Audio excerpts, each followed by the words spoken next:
Hi guys, my name is Jennifer Hartman and I'm here today to talk to the secular homeschooling group about the self-publishing journey, working with illustrators, using print-on-demand platforms, and other several details of independent publishing. I understand you guys have prepared some ebooks with your homeschooling program and have tons of questions about self-publishing all sorts of styles. I have self-published one book called Old Mother Frost on a print-on-demand platform called Ingram Spark. My inspiration to write comes from a cultural standpoint. I grew up with many Swedish legends from medieval Scandinavia, which didn't exist in holiday books. I wanted my son to grow up cherishing the same legends for our holiday called Yule. So I spent time researching, writing, and creating them. Old Mother Frost is now being translated to German due to popular demand, and I'm also working on two other books called Midsummer Soul and Who's That in the Sky. So every book starts with an idea or a brainstorming phase. Many people write a book on pure imagination, which makes for some creative and magical stories. My brainstorming phase for my books include a lot of research into the history of Scandinavian folklore and holidays, which I then need an imagination to weave facts together and make interesting.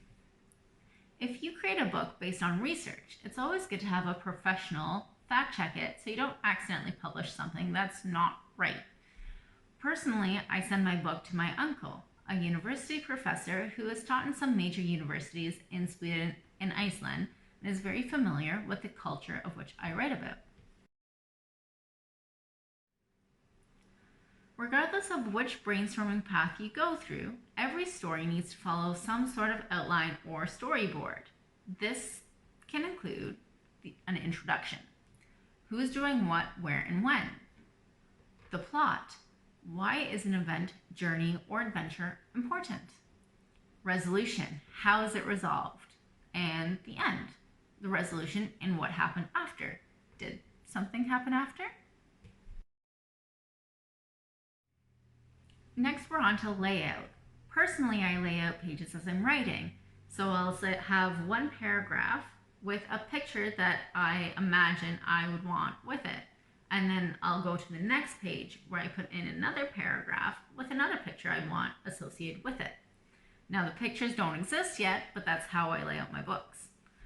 This will be different to everybody's writing style though. Some of you may enjoy writing in paragraphs and then splitting them up into pages afterwards, whereas others may split 1 to 2 sentences per page as they're writing. No one way is wrong. What's important is that you get your ideas on paper and eventually get it organized. After you've finished writing your story, it's time to go over every word and punctuation very carefully, word by word. You don't want to glance over anything and assume it's right. This is a phase that we get stuck on the longest, but it's also the most important. This is the stage that makes or breaks a book.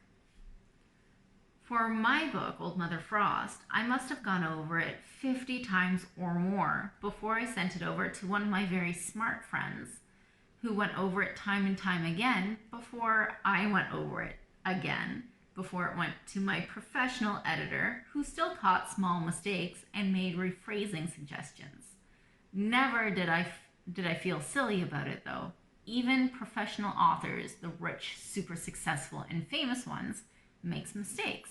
This is the reason why it's important that they have an entire team of editors to review their books. To start the editing process, I recommend reading it silently in your head to catch any typos, and then read it out loud to make sure that it sounds good when it is being read. And then you continue this process over and over again until you're happy with the way it sounds. Each time a book is edited, you're going to need to check for several things. First is word choice. Is there any other word or words I can use in the sentence to make it sound better? Are there too many of the same words being used in the same paragraph? Spelling mistakes. Is this word really spelled this way? Let's look it up. Phrasing and Grammar. Are the expressions I'm using appropriate? For example, are you using awesome for something that's not so inspiring, or brilliant for something that's not extremely clever or extremely shiny? Next, you're going to want to look for past tense versus present tense, making sure that any book written in the past stays in the past, or any book written for the current day sounds like it's current. You're going to need to check on your perspective. It's important to know what perspective you want to write in and stick to it. For example, are you writing in first or second perspective? Are you narrating the book in the first person using I said, I see, I did? Or is somebody else telling the story with they said, they did? Regardless of which perspective you look at, you're going to want to make sure it stays the same throughout the entire book. You're also going to want to check on order. Make sure that the story flows well from start to finish without backtracking with, oh, I forgot about this. You're also going to want to make sure that once your files are finished, that they're uploading in the right format from page 1, 2, 3, and 4 instead of 9, 3, 4. Next, you're going to want to look at transitions. Do the transitions from word to word, sentence to sentence, paragraph to paragraph, and page to page flow well? If it seems too choppy or blocky or point driven, kind of like this presentation, you're going to want to insert more words or maybe another page to help soften it a little bit. You're making a story, not a presentation. Once the editing is finished and your manuscript sounds good, I then send my manuscript to the editor. This is where I consider their recommendations, I make changes, re-edit it myself a bit, and then send it back to my editor. This will be done several times until you're both happy with the final product.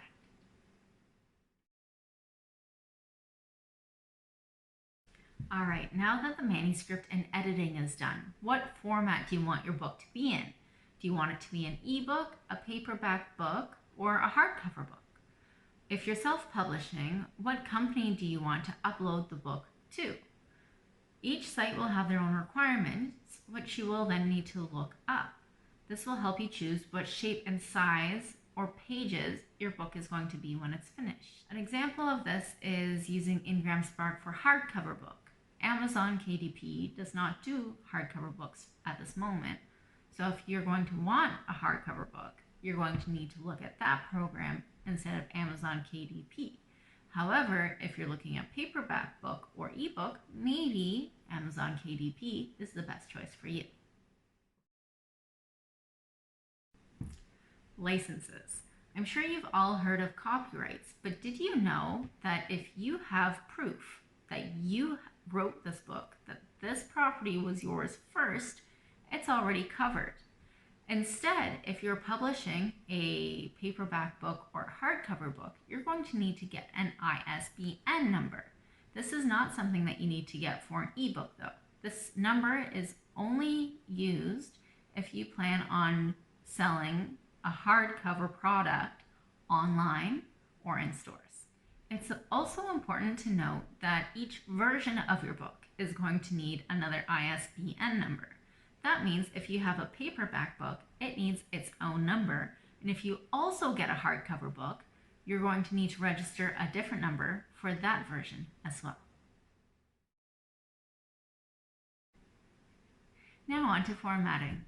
Once you have all your illustrations completed, it's time to lay out your book on a program that will let you put text on a page or picture.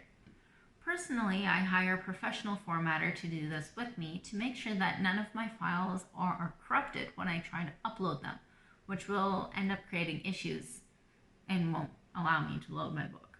I also trust a professional to make sure that they know where the page bleeds go, so it's not printed weird. With the formatter, they're going to format my paperback and hardcover books with a barcode on the back and my ISBN number I mentioned in my previous step.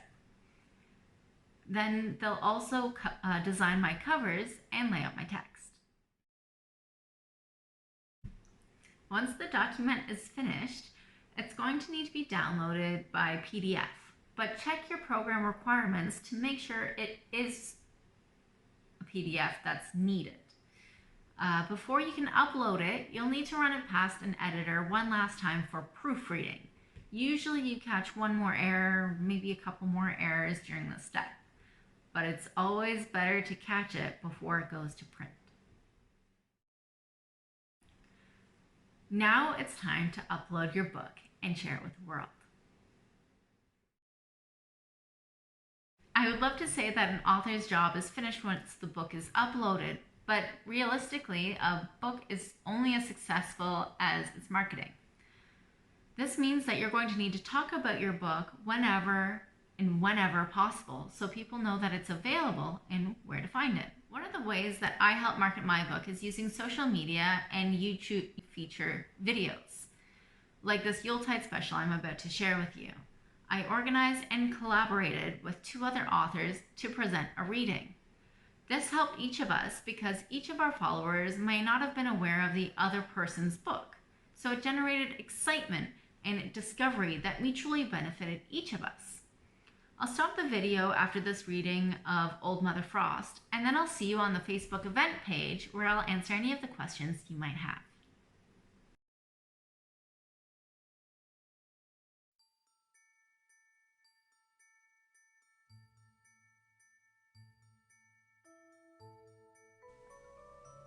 Old Mother Frost by Jennifer Hartman. Old Mother Frost is a Yuletide story of an ancient Norse goddess who sleeps all year long, waking only to make sure children are happy, healthy, and festive during the longest and coldest nights of the year.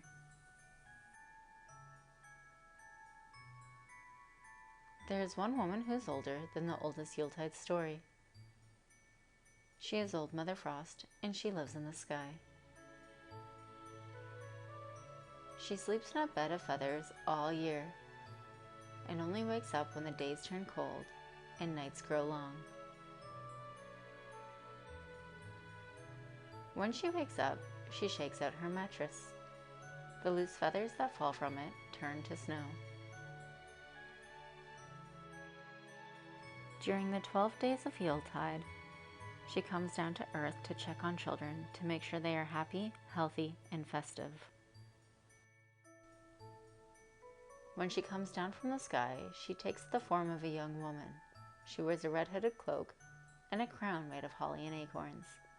She calls herself Mother Hulda.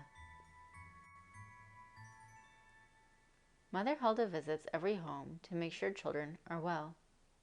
No one has ever seen her, but they know she is near when it starts to snow.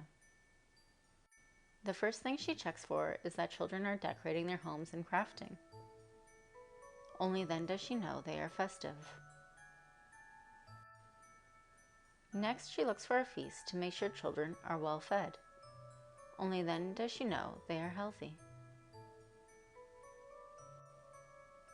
Before she leaves, she checks for a plate of cookies and a crackling fire. Only then does she know children are happy and warm. If the house is decorated, the children are full, and cookies are by the fireplace. Mother Hulda leaves a gift by the front door.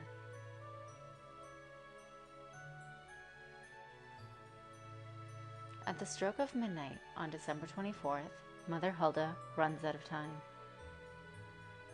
The snow carries her away to her home in the sky, where she turns back into Old Mother Frost and sleeps until next Yuletide.